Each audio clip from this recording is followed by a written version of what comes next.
각 부처의 대변인에게 정부 정책을 자세하게 들어보는 시간, 나는 대변인이다 코너입니다. 오늘은 공정거래위원회로 가보도록 하겠습니다. 윤수현 대변인을 김유영 기자가 만나봤습니다.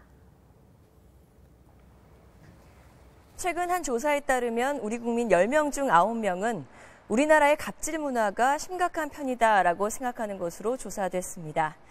한국 사회를 병들게 하는 갑질 문화, 이제는 좀 달라져야 할 텐데요. 요즘 같은 때에 가장 바쁜 것 중 하나가 바로 공정거래위원회가 아닐까 싶습니다. 오늘은 공정거래위원회 윤수현 대변인과 함께하는 시간 마련했습니다. 대변인님 안녕하세요. 안녕하세요.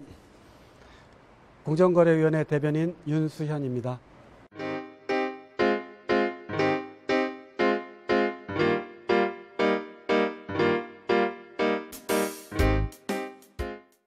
자, 첫 번째 질문은요. 공정거래위원회는 네모다라고 표현을 한다면 간단하게 어떻게 소개를 해주시겠어요? 공정거래위원회는 심판이라고 할 수 있겠습니다. 네, 왜 그러죠? 심판은 경기에서 반칙을 제재하는 역할을 하죠.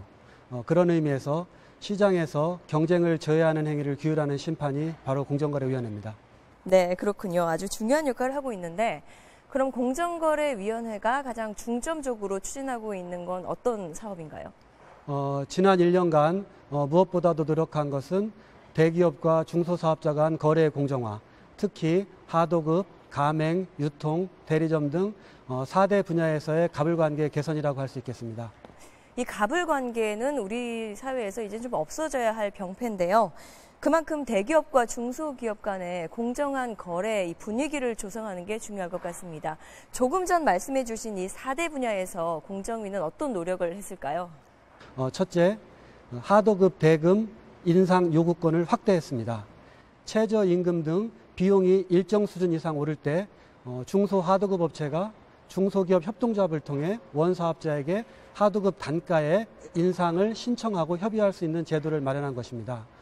둘째, 원사업자가 정당한 사유 없이 하도급 업체에게 원가 자료 등 경영 정보를 요구하는 행위를 금지했습니다. 가맹본부와 가맹점 간의 갈등도 문제인데요. 가맹 분야의 경우 첫째, 가맹본부가 가맹점에게 공급하는 필수 물품의 공급 가격에 관한 정보를 공개하도록 했습니다. 네. 이는 그 가맹본부가 브랜드의 통일성 유지와는 관계없는 품목까지 자기로부터만 구입하도록 하면서 높은 유통 마진을 챙기는 관행을 개선하기 위한 것입니다. 다만 이 제도 시행을 위해서는 상당한 준비가 필요해서 내년 1월 1일부터 시행할 예정입니다. 네. 또한 가맹점 사업자의 휴식권을 보장하기 위해서 심야 영업 단축 가능 시간을 확대했고 영업시간 단축 허용 요건도 완화했습니다. 네. 중소기업들이 느끼는 체감도가 굉장히 컸으면 좋겠는데 중소기업들은 얼마나 이걸 느끼고 있을까요?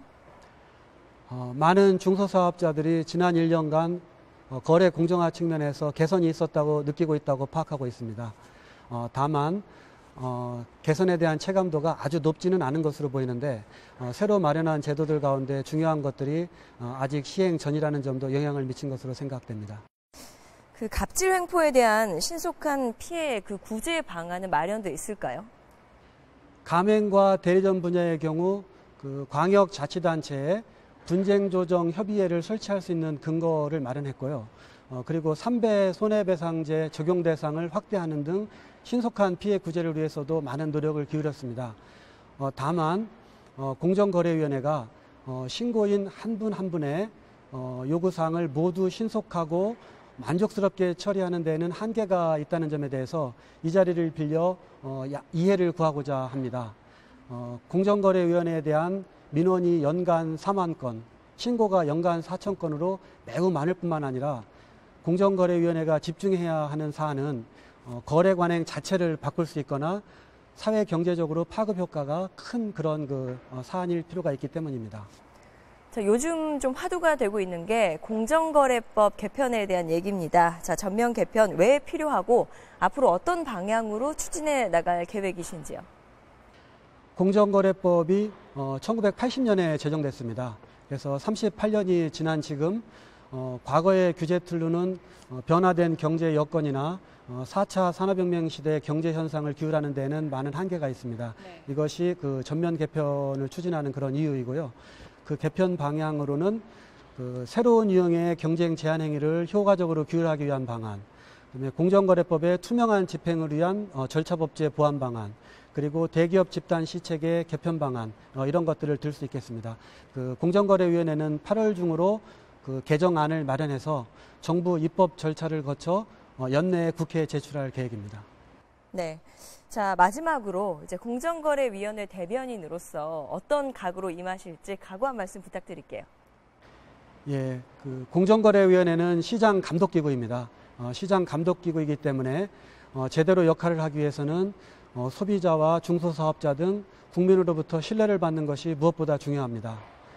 공정거래위원회는 그간 마련한 제도들이 제대로 잘 작동하는지 세심하게 살펴보고 내부 혁신을 위한 노력도 게을리하지 않겠습니다. 공정거래위원회가 하는 일에 대해서 시청자 여러분들의 많은 관심과 지지를 부탁드리겠습니다. 네, 지금까지 공정거래위원회 윤수현 대변인과 함께했습니다. 대변인님 오늘 말씀 고맙습니다. 네, 감사합니다.